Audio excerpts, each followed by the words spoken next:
Welcome back to the Naso Files. This is number 6 on the list that we're going to talk about today, and that is Girl from Berkeley. This is the case that really jump-started my investigation into the list of 10. And obviously it was featured predominantly on the television show Death Row Confidential. Let's see, where can I start with this? I guess I'll start with how I obtained this. Did I solve this case? Yeah, but, unlike Charlotte Cook, there was nothing really I shouldn't say nothing. It was relatively easy to solve this case. So when Bill Noguera had first contacted me, he had told me that he obtained a confession, along with all the other notes and stuff that he had. He felt that this was the strongest piece of evidence, and of course it was. And I had asked him to send me that, and that was really the jumping point for me to start to vet Bill Noguera, whether I should believe him, what's his angle. I had him send me that confession. Here is the confession that Joe Naso gave about the girl from Berkeley. Now, I'll go through it in more detail later on, but when I first got that, there's a lot in there, right, to start an investigation. Okay, you receive it. What do you do with it? First of all, you search missing persons, and that's what I did. California, it's a girl from Berkeley. Right there, more than likely that if a missing persons report was filed,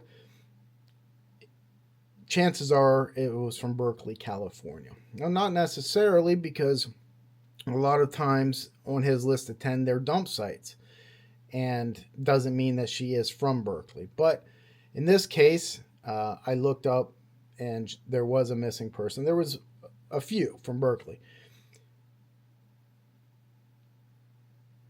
Again, he didn't know a name, so you don't have that to go off of. But what he did write in there was about the bike in the restaurant.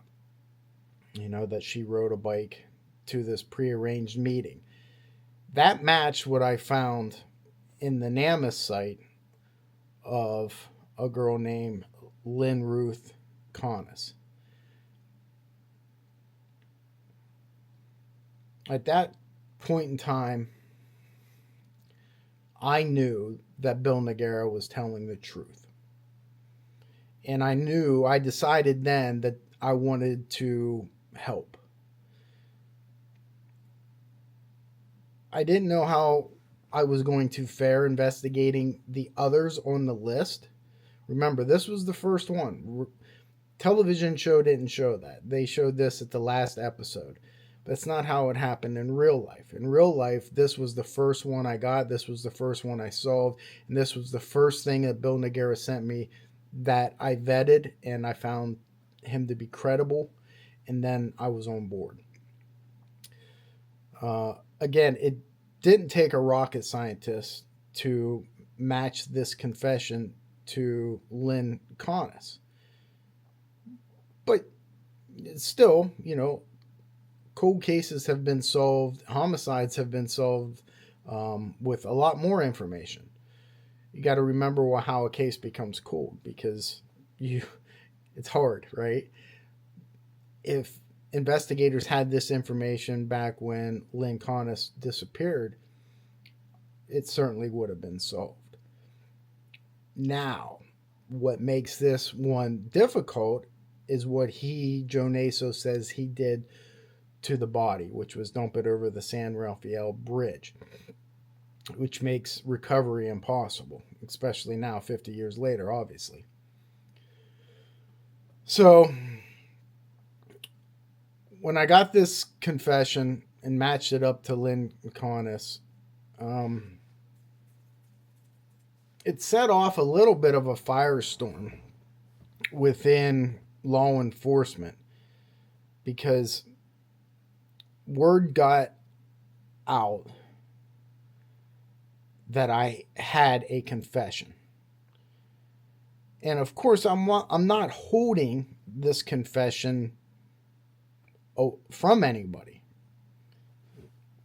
but I want to time it right. You know, with doing the television show, with presenting it to Lynn's family, and also presenting it to law enforcement. I received a call. This was before the television show aired, obviously, from an FBI agent who said, you know, hey, is this Ken Mains? I said, yes. Here you got a confession letter from Joe Naso on the girl from Berkeley. I said, yes, that is all true. And then it was kind of as if she was attacking me, kind of, by saying, you know, she says, I'm currently talking with Joe Naso about his list of 10, and you are going to jeopardize this investigation if you release this information. And, you know, I'm very, very respectful, and I listened. And until she came to the part where she said, didn't you deconflict? Now, that's a term that we used when I was in the FBI for my short 2 years as a task force officer. I knew what she meant. You know, it's the same thing as when we would, as a county unit, do a search warrant at a drug house. You should deconflict, meaning, okay, let's call the state police, see if they got anything going on in this house. I don't want to step on their toes. Let's call the DEA. I've done that hundreds of times in my career. But when she said that to me, I said, who do you want me to call? Like, I'm not in the FBI. I've been retired for 6-7 years. So no, I did not deconflict. This is the information I got, and I'm willing to share it with you. You act as if I'm planning on keeping this to myself. Or I think maybe she was thinking that I was going to put this on a social media account or something before the family would know, those type of things. And if that was her intent, I'm all for that. She's right. But it didn't seem like it was her intent. It seemed to me that she had been working Joe Naso for a while for information, and she wasn't, or maybe she was getting somewhere, but she was frustrated, or maybe she was frustrated that I got this information before she could get it. Regardless, to me, hey, it doesn't matter. You want the credit for it, you go ahead, you know, whatever. All I know is I have this information. I solved it. It's Lynn Connis. That's who the girl from Berkeley is. And I will give it to whatever law enforcement entity wants it.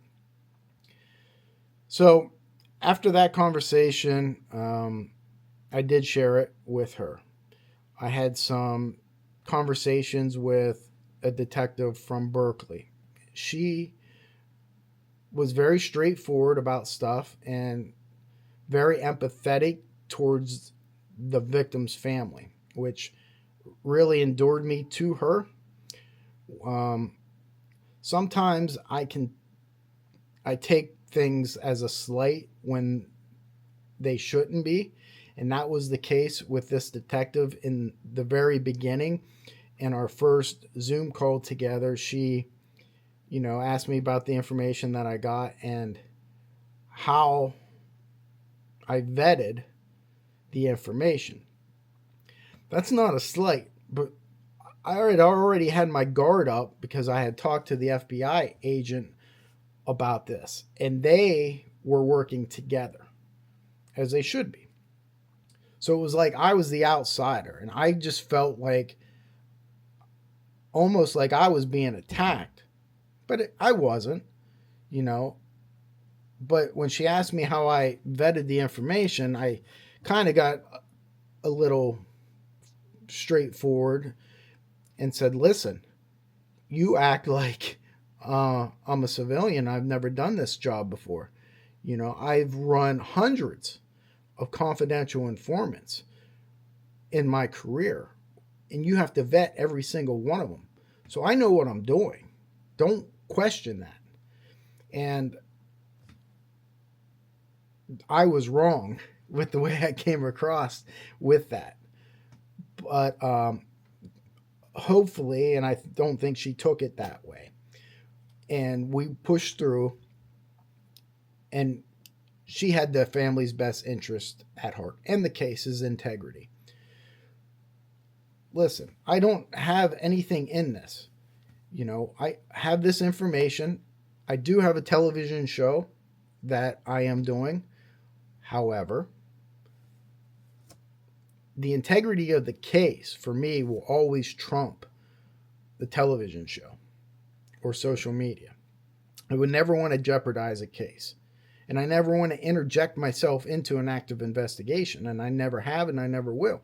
But this was a cold case that was solved by a confession. And I wanted to put it forward. Here you go. So that's how the confession played out. Now, how Bill Noguera obtained that confession was through a lie. He basically said, listen, you're giving me all this information, great. But if you really want out, if you think, you know, there's a chance, and all these serial killers believe that through appeals, all people in prison, that they're going to get out. They have hope, and hope is a dangerous thing in prison. But he had hope. And Bill is smart enough to use that to his advantage. Listen, I know somebody in the governor's staff. If you write out a confession to one of your list of 10, you know, they are more inclined to look at probation, parole, to give leniency to you. He jumped all over that. Joe Naso loved that idea. And as you can see by these letters that he gave Bill, not only the confession, but the other letter, hey, I worked hard on this for days. I've covered everything. You won't have to ask any more questions. It's all true and correct to the very, very best of my memory. Joe Naso wrote that when he gave Bill Noguera the confession letter to the girl from Berkeley. I can't overstate how important that confession letter is to law enforcement and to closing cold cases. There's no guesswork. Okay? Joe Naso did not know, at least 50 years later, after he killed this woman, that her name was Lynn Connis. He didn't know that. So he can't put that in the confession. But he can put in what he remembers. And some of the things that he remembered about placing an ad in the Berkeley Barb. Okay, I had to go back and I went through every Berkeley Barb, and I couldn't find the exact ad. Now, he said, I think it was the Berkeley Barb that he put the ad in. It could have been something else. I found something very close, as you see. Lynn Connis would pose for modeling things, just like a lot of girls do in the 70s. And she answered this ad. She used a fake name, Lenora. I found that out through newspaper articles about when she went missing and how her mom pled for her safe return. It's really heartbreaking. the meetup, how they met at a restaurant and she chained up her bike. All this matched to the T of the report of how Lynn Conness went missing.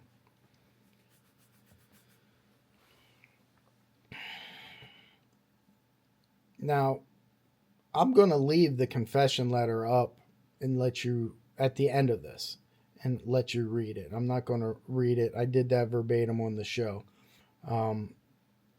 Make no mistake, Joe Naso wrote that confession letter. Okay? Listen, if you wanted to get a handwriting, you don't need a handwriting expert for this. Untrained eye can look at his known samples and this and tell it's from him. It's all caps. That's what he does. Anyhow, nobody's disputing this. Whether Berkeley PD, in conjunction with the FBI or not, are going to make an arrest, I doubt it. You know, like we talked about before, where Daly City said that they would make an arrest on Joe Naso for the Charlotte Cook murder.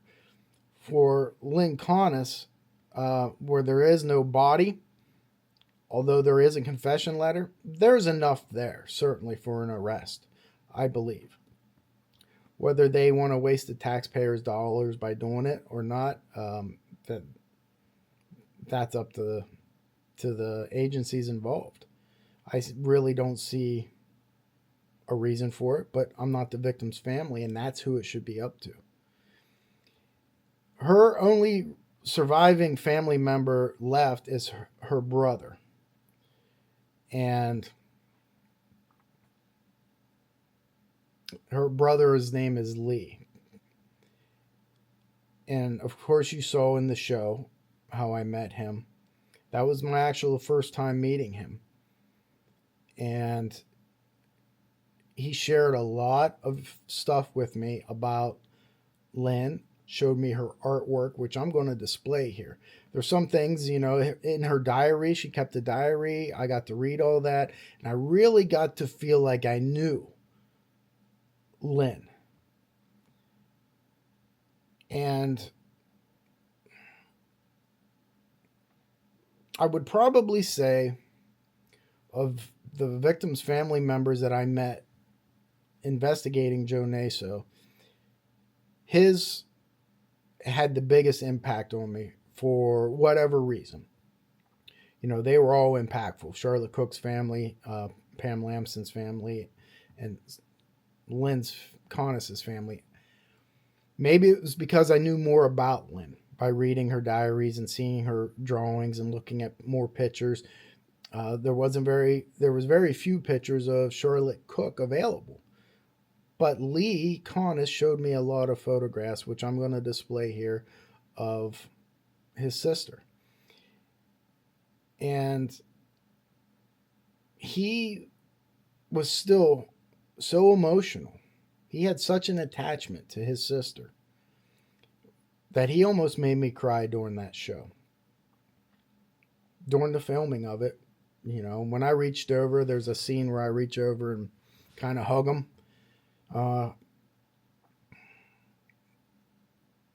He was certainly feeling it.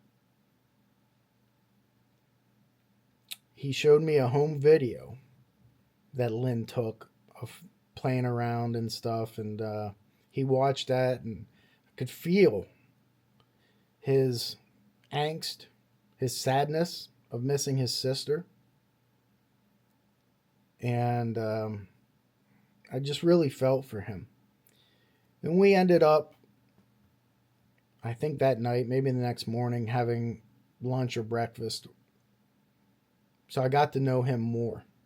And he was soft-spoken, had a lot of common interests with me, around my same age, a little older. And I just liked him. He was a good person. And on my flight home from Los Angeles to Pennsylvania, I could not shake the empathy that I had for this man.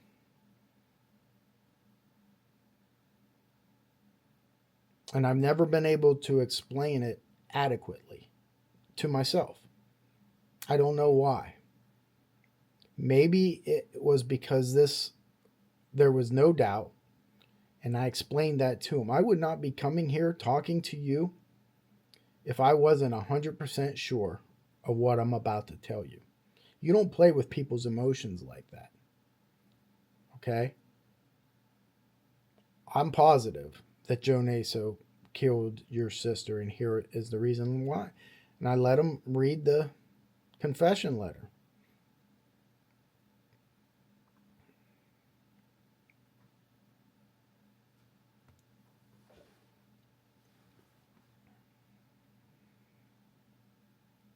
I felt so horrible for him.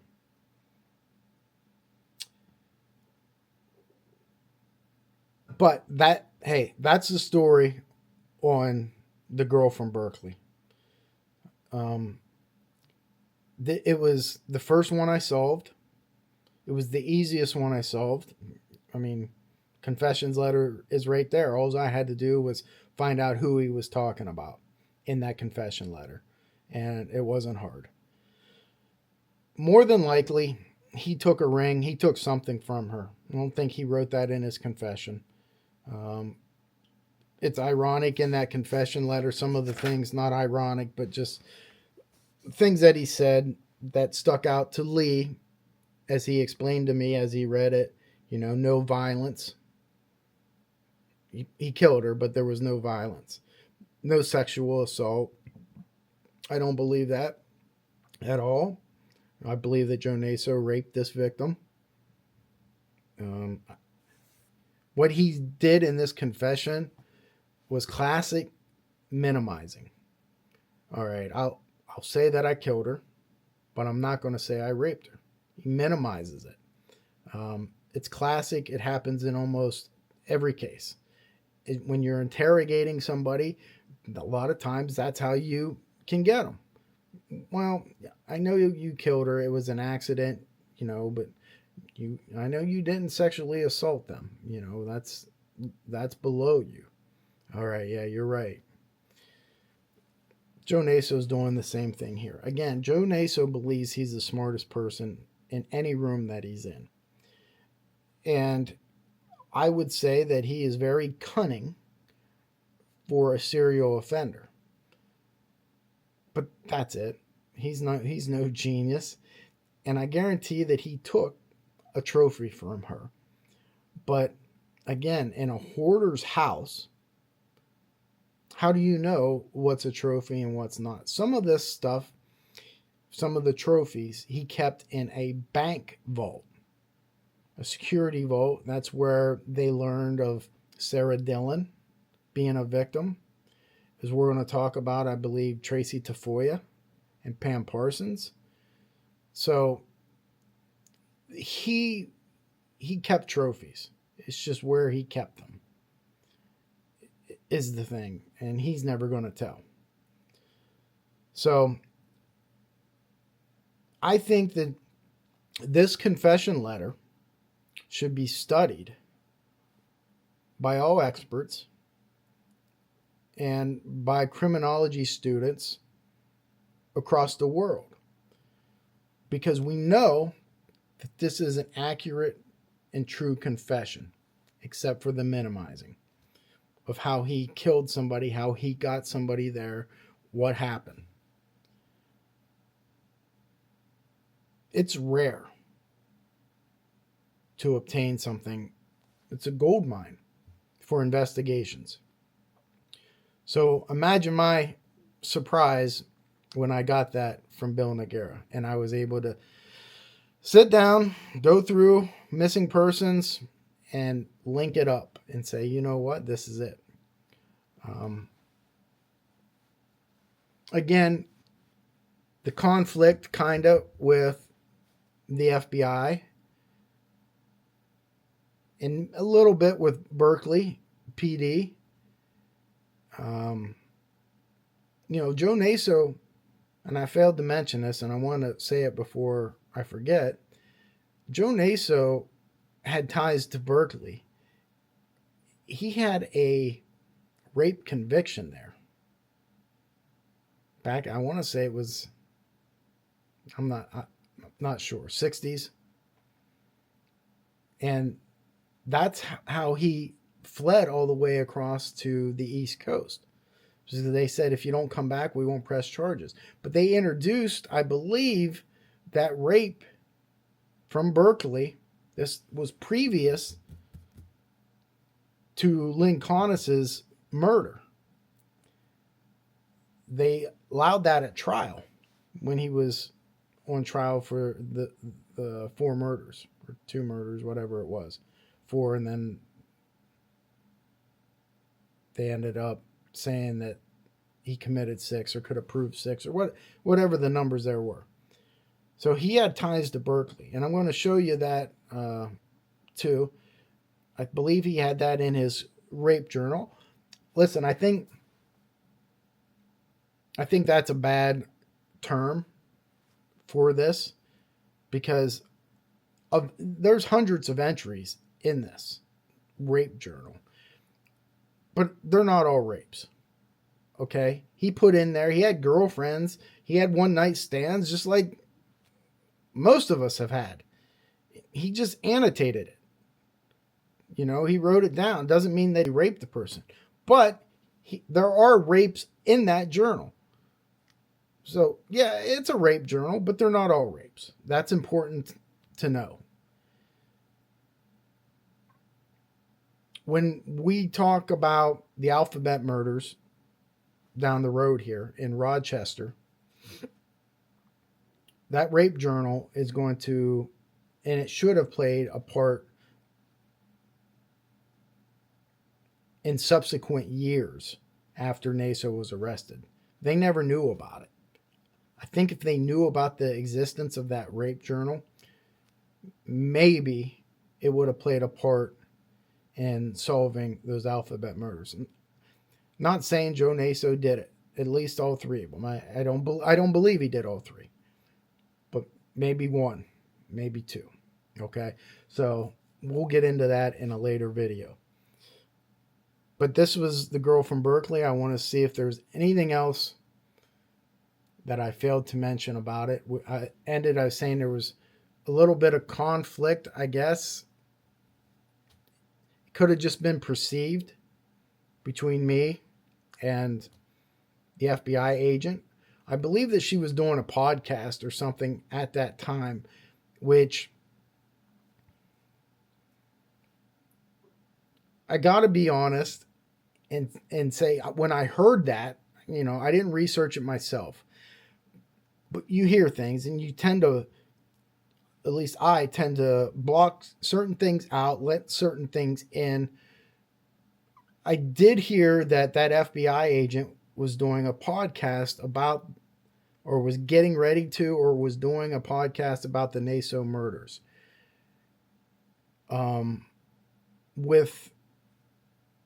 With some other people.